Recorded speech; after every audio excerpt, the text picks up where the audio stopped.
Hello, everybody, and welcome to week 5 of EDU6550. I'm back in Florida. It's hot, it's humid, and I'm back at work. But that's okay. I had a great vacation and enjoyed communicating with you all from overseas.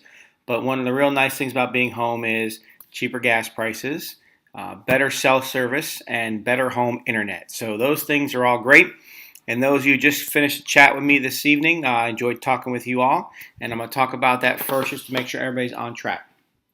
So first of all, finishing up week 4. Number 1 is the midterm exam. Those were all turned in. I got about 7 left to grade. I'm going to work on those tonight.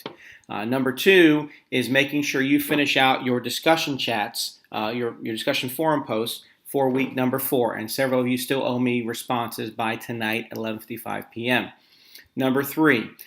The data chat summary. Again, that's a 1 to 2 paragraph summary about what you learned, what you're going to use as a future educator, future leader, current educator, current position, whatever that may be, how that data chat's going to help you in what you do every day. Really important you get those done. Week 3 is still due. Week 4 is due. There's a discussion forum post for each week. So do make sure you get that, not discussion forum post, I'm sorry, a posting for your summary. Only I read those. It's between you and me what you've learned from that chat and how it has helped you. So really important to get that stuff done for week 4, which ends tonight. Week 5 starts tomorrow. We're officially halfway through the course and a lot going on during week 5, so pay careful attention to this video. Number 1, we're moving on in the DataWise book. You're going to be reading chapter 6 and 7 of the DataWise book, and you're going to be doing the week 5 discussion forum. Like previous weeks, I'm going to ask you to please get your initial posts and response to my questions in by Friday or Saturday of this week, and then your response posts are going to do on Monday like usual. I've really enjoyed reading your posts. I get a lot of good information out of them, and I see you all communicating with each other, and really, ladies and gentlemen, that is the biggest part of this course is your chance to talk with others. And those of you who are in the data chat tonight, we talked a lot about that, bringing outsiders in, having conversations. I'm sorry, those of you who were with me on Tuesday, I didn't have the experience I had this afternoon. But in a brief summary, I did a lot of what we did in the data chat for week 4 with a school today and talking about where they can grow, what they got to work on, and looking at the data from an outside perspective, somebody who doesn't work at the school. Oh, hi, Ariel. Meow. You guys may have heard that. Hi, Ariel. Yes, Ariel has come back home. The cats came home today. My daughter went and picked them up from my mom's house, and so they have been roaming the house and getting to know us again after a 3-week vacation. So that's the first part of week 5. The second part of week 5 is the data chat, and you got a chance tomorrow night, July 24th, and that's going to be at 7 p.m., or we're also going to do it on Sunday the 29th, and that's going to be at 4 p.m. So again, the times on those 2 data chats is going to be either 7 p.m. tomorrow night, the 24th, or 4 p.m. on Sunday, the 29th. So I will see you then for those. The last part of week 5 is the John Hattie research paper. And this is real important, and I got a couple of questions from you guys over the last few days in email, and I'm going to try and address all of them right now to make sure you're on track. So the John Hattie research paper is very simple. You are writing a research paper that is going to cover specific topics, and it's specific to John Hattie's research. So I'm pulling up that rubric right now, which you guys have access to as well, in the portal on the right-hand side. So first of all, you're looking at his work on effect sizes related to student achievement, and you are picking 7 examples of research-based practices on effect size. You're going to look at his work specifically and find those 7 examples. Then you're going to describe how each of those could impact you as a decision maker, as a future school leader, as a leader in our schools. And you're going to make sure you cover APA format and ensure it's at least 5 pages. So those last 2 are very easy. You get points for those just by doing them. It's the first 2 that are key, and I'm looking specifically for 7 different ones. You're explaining them in detail, and the last piece is you are talking about how you're going to use it. Now, this research paper, John Hattie, is due on Monday, the 30th, a week from tonight, 11:55 p.m. Here's the thing. I'm okay with looking at them early for you if you want me to. I just need it by Friday. Please give me that time to be able to look at it for you. I am off this Friday for my main job, but that's doctor appointment day, trying to get those done before the school year starts. I will look at it if I have it by Friday and get back to you by Sunday. If I don't get it by Friday, I'm going to ask you to submit it and have to deal with that way. So that's the John Hattie research paper, and that's the other assignment for week 5. The last thing I want to do before I talk about the other WCG assignments, I want to talk with you about the content of chapters 5 and 6 in the Data Wise book. It was great reading both your exams and also reading your responses to the various data chats, discussion forums, and hearing you all or seeing you all quote the text. And that's why, if you remember my first message to you all going back a few months ago, I said the DataWise book is one you definitely want to buy and keep. It's something you're going to use. Mine sits on my desk in a place where I can access it when I need to. And then the Leverage Leadership book is not, to me, as great as it, but it's still a great book and another reference that you may want to keep. And so these books, I love going through them because it's good information for you.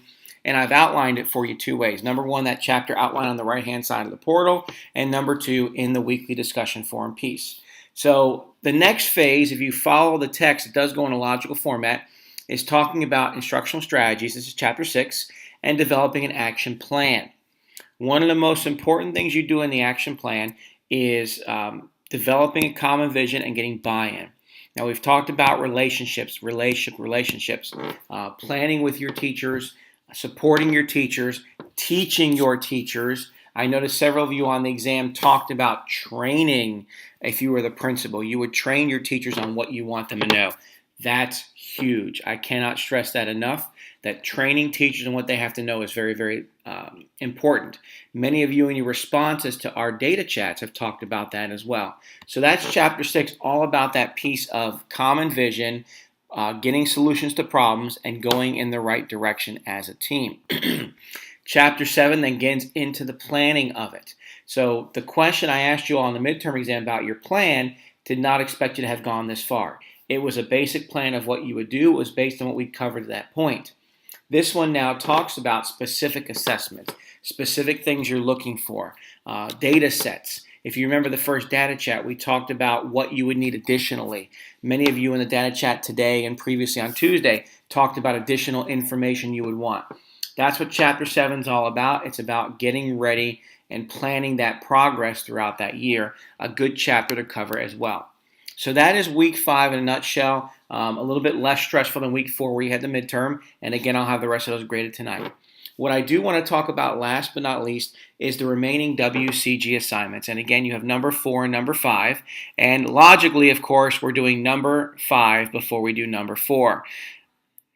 Can I explain that one? I'm not going to go there. It's just the way things are set up. And that's okay, because we're going to work it out the best way that works for us.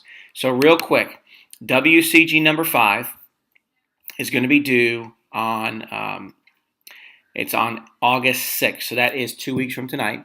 And then WCG number 4 is going to be due on August 10th. That's a few days later. So you're doing them out of order, but they do make sense in that fashion. So let me take a moment, and if you would pull up, if you're looking at the video right now, pull up WCG number 5, and you'll see what it's looking for. And basically, you're looking for 2 areas of need for your school, talking about evaluating student learning based on student performance and on growth assessments. You're talking about describing areas that need improvement based on that piece. And you're also looking at ways to incorporate state-adopted standards. So this is a real big piece here. The rubric is very specific on WCG number 5. And if you want me to look at yours ahead of time, I can.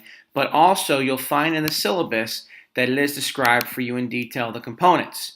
So if you look specifically at page number 7 in the syllabus, it gives you the various aspects that should be in there that are going to be part of your WCG assignment. There's 5 different areas, and you want to make sure you cover all of them and look at the rubric. Again, like the other assignments, I'll be happy to look at this one ahead of time for you. The last one is WCG number 4, which is where you're actually doing the ILDP, and that's going to be done online through the William Cecil Golden portal. And you'll find the information in there. Again, when it says 4 areas, 4 resources, 4 learning goals, basically what you're doing here on this one, just to kind of get you in the frame, is number 1, you're listing a strategy, and then for that strategy, you're going to list a school-based learning goal, and for that school-based learning goal, a strategy to increase motivation. So each one, there's 4, and they're all tied together as you go through that piece.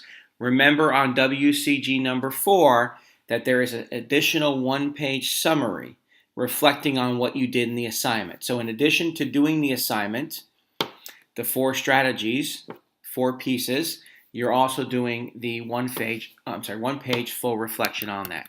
So this video has gotten quite long now. We're over 10 minutes. Just some quick reminders about things and things that are due. This week you're working on the John Hattie research paper.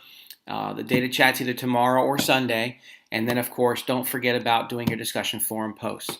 I'll be back again later on in the week with some reminders for you. And just talking again about WCG number 4, number 5. If you're at all unsure, please email me, ask me your questions. I'll get back with you. You guys have a great week.